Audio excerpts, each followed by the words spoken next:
Prière, et réveil spirituel. Père très saint, Père céleste, Alpha et Oméga, commencement et fin de toutes choses, auteur de la vie, toi qui sais la disposer et toi qui sais la reprendre, je te rends grâce Seigneur de m'avoir préservé la vie, à moi ainsi qu'à toutes les personnes qui ont eu la chance de se réveiller ce matin. Seigneur, je te dis merci. Je te recommande ce moment Seigneur, je te recommande tout ce que nous allons faire, toutes nos activités, tous nos projets, tous les endroits que nous allons visiter, tout le travail que nous sommes appelés à accomplir aujourd'hui. Je te le demande au nom puissant de Jésus-Christ. Toi qui vis et règnes au siècle des siècles. Amen. Et vous allez réaliser une chose. Il y a une différence entre votre métier. Malheureusement, en tant qu'être humain, on est souvent orienté à une formation pour subvenir nos besoins. Donc, on fait une formation, on apprend un métier. Et le métier pour lequel on est formé nous permet de gagner notre vie. D'accord? Mais vous allez remarquer, en dépit de ce que vous faites pour gagner votre vie, il y a quelque chose dans ce monde qui vous rend heureux. Vous voyez? Ça s'appelle une passion. Il y a un philosophe qu'on appelait Hegel qui disait « Rien ne se fait dans ce monde sans passion ». Vous voyez? Donc, il y a quelque chose, lorsque vous faites cette chose, vous êtes passionné. Je ne parle pas là des choses négatives. Je ne parle pas là de quelqu'un qui a une addiction à la cigarette ou quelqu'un qui a une addiction à l'alcool et ça le rend heureux. Ou à quelqu'un qui a une addiction à la pornographie et ça le rend heureux. Je parle là des choses positives. Derrière chaque élément que vous êtes censé manifester ou illustrer, il y a une mission divine. Si vous êtes un dessinateur et que quand vous dessinez, ça vous remplit de joie, vous avez une mission divine. Si vous êtes un chanteur et que lorsque vous chantez, ça vous remplit de joie, vous n'êtes pas appelé à chanter pour les choses de ce monde, mais vous êtes appelé à faire comme adorant l'Éternel. Vous êtes appelé à chanter comme Alain Moloto. Vous voyez ce que je veux dire? Donc, c'est pour ça en fait que Dieu vous a introduit sur terre. Vous avez un talent, vous chantez. Tôt ou tard, vous allez devoir vous tourner vers des chants qui rendent grâce à Dieu parce que Dieu va utiliser votre talent pour glorifier son nom. Bien-aimés dans le Seigneur, Shalom. Bien-aimés, ce que déjà vous devez comprendre, c'est que tout être humain naît avec un but. C'est-à-dire, il n'y a personne que Dieu ait créé et qui arrive sur terre sans le moindre but. Tout être humain qui vient sur terre vient avec un but précis, avec un don précis, avec un talent précis. Et Dieu t'équipe en fonction de ce à quoi il t'appelle sur cette terre. C'est-à-dire, tu arrives sur la terre équipé pour manifester ce que Dieu te demande de manifester. Tu vois? Et bien entendu, il y a beaucoup de gens qui confondent la façon dont ils sont équipés avec les intérêts de ce monde. C'est-à-dire que il y a des gens qui savent parler aux autres et qui, par exemple, ne loupent jamais une fille. Malheureusement, si ce genre de personnes n'ont personne pour les orienter, ils vont considérer que le talent qu'ils ont, c'est un talent qui sert leurs propres intérêts. Mais lorsque vous avez quelqu'un qui peut vous enseigner, quelqu'un qui peut vous apprendre à discerner, vous allez comprendre, bien aimé dans le Seigneur, que le fait que vous sachiez parler, on appelle ça le fait que vous ayez le logos, comme on dit en grec, bien aimé, c'est une preuve que vous êtes un orateur, que Dieu vous appelle à vous exprimer pour convaincre des âmes. Il y a des gens qui aiment chanter. Si tu aimes chanter, plus que toute autre chose, moi par exemple, je ne peux pas chanter toute la journée, ou bien quand je chante, je ne suis pas aussi heureux que lorsque je prêche. Mais il y a des gens, lorsqu'ils chantent, il est la personne la plus heureuse du monde. Vous voyez? Et quand tu chantes comme ça, et que tu ressens que tu es à ta place, ça veut dire que Dieu t'a envoyé sur cette terre principalement pour chanter, au-delà de toute autre activité que tu réalises. Bien-aimé, le talent avec lequel tu viens dans ce monde t'a été donné pour servir le plan divin. C'est-à-dire que quand tu remarques dans ta vie que tu as un talent, tu as une passion, tu es passionné par quelque chose, ce n'est pas pour ton propre intérêt, parce que c'est Dieu, la Bible dit, tout don excellent vient de Dieu. Donc c'est Dieu qui a placé ce talent en toi. Et comme on vous l'a dit hier, chaque être humain naît pour un but. Je l'ai répété ce matin. Il n'y a personne qui naît au hasard. Il n'y a personne qui naît sans être équipé par Dieu. Chaque être humain vient dans ce monde avec un équipement spirituel. Cet équipement, c'est ce qu'on appelle le don ou le talent. Vous voyez? C'est comme quelqu'un que, vous voyez, l'apôtre Paul compare l'évangéliste ou encore le chrétien à un soldat. Vous comprenez? Ou à un athlète. Et l'apôtre Paul parle du travail de celui qui sert Dieu comme un engagement à l'armée, comme un enrôlement à l'armée. Vous voyez? Et lorsque Dieu vous envoie dans ce monde, vous venez vous battre, mais vous venez surtout manifester sa gloire. Voyez derrière le talent que vous avez, derrière la passion que vous avez, une formation que vous avez subie en tant que militaire céleste, et avec le talent que vous avez, une arme que Dieu vous a donnée pour faire le travail pour lequel il vous a envoyé dans ce monde. Vous voyez, tout le monde a un don, tout le monde a un talent. Et le don, ce n'est pas seulement guérir les gens. Le don, ce n'est pas seulement prêcher la bonne nouvelle. Mais le don, c'est glorifier Dieu. Le don que tu as, c'est ton arme que Dieu t'a donnée, l'arme de laquelle tu as été équipé pour que le nom de Dieu soit glorifié. C'est-à-dire que les gens connaîtront Dieu grâce à ton talent. Vous voyez, bien aimé dans le Seigneur. Vous allez remarquer dans ce monde qu'il y a des gens qui parlent beaucoup. On dit vulgairement, généralement, c'est une personne qui a un don, mais qui n'arrive pas encore à canaliser ce don. Tout ce que vous remarquez de particulier dans la vie d'une personne est normalement appelé à servir l'intérêt de Dieu que cette personne-là va manifester. Et donc la personne, c'est comme un filet de pêche. Ton don, c'est comme ton filet avec lequel tu vas à la pêche et tu vas ramener du poisson. Vous voyez, le poisson là, ce sont les âmes. Par exemple, lorsque moi j'étais adolescent, je n'avais pas du mal à convaincre une fille. Vous voyez, j'arrivais à convaincre facilement les filles et j'arrivais même à convaincre même les copains. Et quand je disais qu'il faut que j'aie cette fille, je l'avais facilement. Vous voyez, mais je pensais que j'attribuais ça à d'autres qualités. C'est lorsque je me suis converti que j'ai su que j'étais comme ça parce que j'avais un don de prédication. Vous voyez, donc Dieu m'a prédisposé à parler au cœur de certaines personnes et à les convaincre. Lorsque je parle, j'arrive facilement à convaincre une personne. C'est pour ça que ça marche avec les filles.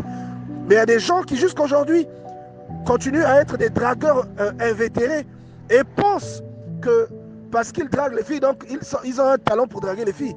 Ils n'arrivent pas à faire la conversion. Ils n'arrivent pas à déduire que la particularité qu'ils ont, en fait, elle est appelée à servir Dieu. Et vous voyez que le Christ, lorsqu'il a manifesté son don, lorsqu'il est allé à la rencontre de lui-même, vous allez remarquer que le diable est venu lui proposer de détourner ce don-là à autre chose. Vous voyez? Et beaucoup de personnes vivent ça. Beaucoup de personnes ont un talent. Ils commencent même à chanter dans l'église. Mais ce talent-là est déformé, est détourné. Ils commencent à chanter. Vous voyez comme les Beyoncé, les Nicki Minaj. La plupart de ces gens ont chanté dans des églises avec des talents. Mais ces talents-là ont été détournés, bien aimés dans le Seigneur. Et d'autres personnes, par exemple, aiment aider, aiment assister les autres. Vous savez, il y a une femme qui a glorifié le nom de Dieu. C'est-à-dire beaucoup de gens ont connu Dieu au travers de cette femme-là. Mais elle n'était pas prédicatrice. Vous voyez? Et je pense que beaucoup de gens la connaissent. On l'appelle Mère Teresa. Cette femme-là était enseignante. Hein? Elle n'était pas prédicatrice. Elle était enseignante. Mais elle aimait assister les gens. Et à cause du fait qu'elle aimait assister les gens, elle a aidé beaucoup de personnes. Elle s'est donné les moyens d'aider les gens. Donc elle est devenue sœur en Christ et elle a eu de l'envergure pour pouvoir exercer ce que Dieu avait mis dans son cœur. Elle a aidé beaucoup de personnes pauvres. Elle a assisté beaucoup de personnes pauvres. Elle est allée jusqu'aux Nations Unies, jusque dans les grandes institutions, parler en faveur de la pauvreté. C'est-à-dire parler pour le combat de la pauvreté. Vous voyez? Parce qu'elle avait ce talent-là en elle. Parce qu'elle avait ce don-là en elle. Lorsque vous faites quelque chose et que cette chose vous rend heureux, c'est la chose que Dieu vous appelle à accomplir. C'est la chose pour laquelle vous êtes venu sur terre. C'est l'arme avec laquelle vous avez été équipé lors de votre introduction dans ce monde. Vous voyez, c'est Dieu qui vous a volontairement équipé de cette arme-là lors de votre introduction dans ce monde. Vous voyez, peuple de Dieu. Et vous allez remarquer qu'une personne qui est passionnée, ce qu'elle fait, elle peut le faire sans se fatiguer. Les gens vont même se demander, ah, mais celui-là, il ne se repose pas. Ils vont même te demander, mais à quel moment tu ne fais pas ceci? À quel moment? Ça s'appelle une passion. Tu es passionné, tu n'arrives pas à t'arrêter. Quand vous vivez une telle chose, même si ce n'est pas pour Dieu que vous le faites, comprenez que vous interprétez mal ce que Dieu a déposé en vous. Comprenez que c'est votre don, c'est le talent que Dieu vous a donné. Et comprenez que vous devez réorienter ce talent-là. Vous devez réorienter cette chose. Cette chose, vous l'avez, vous la possédez à cause de Dieu. Vous l'exercez à cause de Dieu. Amen, nom de Dieu, et merci d'avoir précisé cela. Bien-aimés, vous pouvez aller sur notre chaîne YouTube et vous trouverez une prédication sur l'avortement. Et dans cette prédication, on y a développé que le moyen ou la méthode, le canal par lequel nous arrivons dans ce monde, des fois ce canal-là n'est pas bon. Mais notre introduction dans ce monde n'est jamais un hasard. Ça veut dire que Dieu avait déjà prévu que vous naissiez de l'union de deux personnes. D'accord? Mais sauf que deux fois le mal ayant pris le dessus sur l'une des deux personnes, vous pouvez naître à la suite d'une débauche. Vous pouvez naître alors que vous n'avez pas été désiré. Mais Dieu vous a désiré. Dieu a voulu que vous veniez dans le monde. Vous pouvez naître à la suite d'un viol, d'un abus. Mais Dieu avait voulu que vous veniez dans le monde par le canal de l'un des parents qui vous emmènent sur cette terre. Vous voyez? Donc je vous recommande vraiment cette prédication sur l'avortement. On avait bien développé ce thème-là. C'est-à-dire que Dieu est responsable de votre vie terrestre. Mais le moyen par lequel vous arrivez ne remet pas en cause l'importance de votre présence dans ce monde. Vous voyez? Donc c'est cela. Et j'aimerais aussi parler d'un bien-aimé qui nous bénit tous les jours, qui sert les intérêts du Seigneur. Il aime beaucoup l'agriculture. Il a beaucoup aimé l'agriculture. Et vous allez voir que c'est une prédisposition dans sa vie. Vous voyez? C'est un signe. Parce que quand on fait l'agriculture, qu'est-ce qu'on fait? Il faut prendre soin des plantes. Donc la pépinière, là, il faut bien s'en occuper. Il faut arroser continuellement. C'est la prédisposition d'un berger. C'est la prédisposition d'un pasteur. De quelqu'un qui doit prendre soin. Donc à ce moment-là, la pépinière, là, ce sont les brebis. Vous voyez, le légume, tout ce que tu plantes, ce sont les brebis. Et tous les soins que tu leur procures, c'est tout le rôle que tu joues sur eux en tant que pasteur, en tant que prédicateur. Et il se reconnaîtra. Ce que vous aimez faire dans votre vie doit vous rappeler en fait ce pourquoi Dieu vous a envoyé sur terre. Mais même pour quelqu'un qui ne connaît pas Dieu, qui n'a pas encore reçu cette information, si vous avez quelqu'un autour de vous qui a quelque chose dans sa vie qu'il aime faire, cette chose-là traduit une chose que Dieu a mise dans son cœur. Ça peut être quelqu'un qui aime la couture. Ça peut être quelqu'un qui veut faire médecine. Vous voyez, tout ça traduit un côté spirituel de la chose que Dieu l'appelle à manifester. Son métier peut être la médecine, il peut devenir docteur parce qu'il a aimé ça. Mais spirituellement, ça peut être un docteur des âmes. Ça peut être quelqu'un en qui Dieu met une parole d'édification qui guérit les personnes qui sont massacrées dans ce monde spirituellement et mentalement, des personnes qui sont détruites, des personnes qui ont été violées, des personnes qui ont été abusées, des personnes qui ont été escroquées, des enfants qui ont été maltraités, ceux qui ont perdu leurs parents en bas âge, ceux qui n'ont pas connu l'amour d'une mère, ceux qui ont été trompés par leur conjoint. Et lui, quand il vient, quand il vous parle, vous verrez que sa parole sera différente, par exemple, du type de parole que nous, Dieu a mis en nous. Ce que nous vous disons, ce que nous développons. Vous voyez que c'est orienté vers ce que Dieu a déposé en nous. Et lui, il parlera. Dans ce qu'il dira, vous aurez l'impression que ça guérit quelque chose à l'intérieur de vous. Vous voyez? Et quand vous repartez, parfois au départ, cette personne-là, c'était quelqu'un qui aimait beaucoup aider les autres. Il avait des animaux, il aimait prendre soin des animaux. Il avait un chat, il avait un chien. Il aimait beaucoup et il a voulu faire la médecine. Vous voyez? Donc les envies que vous avez, les désirs que vous avez, normalement sont une interprétation, un décodage de ce dont Dieu vous a équipé lorsque vous venez dans ce monde, afin de glorifier son nom et de faire connaître son nom. Je voulais préciser une dernière chose. Vous voyez, celui qui va en voyage, il leur donne plusieurs talents. Vous voyez, il y a plusieurs talents. C'est comme on nous dit dans le livre de 1 Corinthiens chapitre 12, nous avons reçu des dons différents. Vous voyez, et même les 9 dons cités dans 1 Corinthiens chapitre 12, vous voyez bien aimé que tous les dons ne sont même pas cités dedans. Par exemple, le don de rêve n'est pas cité dedans. Vous voyez, le don des songes, c'est pas cité dedans. Donc il y a beaucoup d'autres dons qui sont des sous-dons des dons cités. Vous voyez? Donc ne vous dites pas, oh non, mais moi je n'arrive pas à savoir quel est mon don parce que je ne vois pas ça dans 1 Corinthiens 12. Non, ça peut être un sous-don. Quand on dit par exemple le don de prophétie, certains ont reçu le don de prophétie. Dans le don de prophétie, il y a la prémonition. Dans le don de prophétie, il y a les songes. Vous voyez?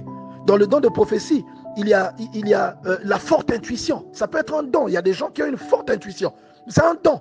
Ils voient à l'avance. Il y a la parole de connaissance. Tout ça, vous voyez que ça peut cacher, un seul don nommé peut cacher beaucoup de sous-dons. Et je voulais dire à quelqu'un que ce à quoi Dieu s'illustre dans ta vie, ce n'est pas forcément quelque chose comme ça de façon visible qui va te rappeler l'église. Quelqu'un par exemple qui aime faire du sport, ça ne va pas te rappeler l'église. Un enfant qui aime faire le sport, ça cache quelque chose que Dieu a déposé en lui. Ça peut être quelqu'un qui va venir dans votre vie, qui va être prédicateur. Et à chacune de ces prédications, vous aurez l'impression qu'on vous booste. Vous aurez l'impression qu'on vous rend fort. Vous devenez fort quand vous écoutez. Il y a des personnes comme ça, vous l'écoutez, vous devenez fort. C'est comme s'il est en train de vous raviver. Vous voyez? Et c'est comme s'il vous donne des exercices. Il aime jeûner. Vous voyez un peu? C'est comme, regardez par exemple Paul. La Bible dit que c'était un faiseur de tentes. Vous voyez, il fabriquait des tentes. La tente, c'est quoi? C'est un abri sur lequel quelqu'un peut se cacher. Mais quand vous voyez la mission que Paul a accomplie, tout ce qu'il a fait dans les églises, ça ressemble beaucoup à son métier. Le fait d'avoir donné naissance à des églises, répandu la parole et donné une couverture spirituelle, la possibilité d'accéder au salut à ces gens, c'est comme s'il permettait à ces gens de s'abriter sous des maisons. Vous voyez, regardez Pierre. Pierre était pécheur. Il n'aurait jamais cru à un seul moment que le fait qu'il était pécheur là, cachait qu'il allait être pécheur d'âme. Jusqu'à ce que Jésus-Christ lui révèle. Vous voyez, bien aimé dans le Seigneur. Donc ce à quoi aujourd'hui Dieu veut vous révéler votre don n'est pas toujours lié à la prédication. Ce n'est pas toujours lié à la prophétie. Ça peut être lié à quelque chose d'autre. Mais avec le discernement, vous saurez qu'en fait c'est Dieu qui vous appelle à l'équivalence spirituelle de la chose que vous aimez dans votre vie. Prière et réveil spirituel.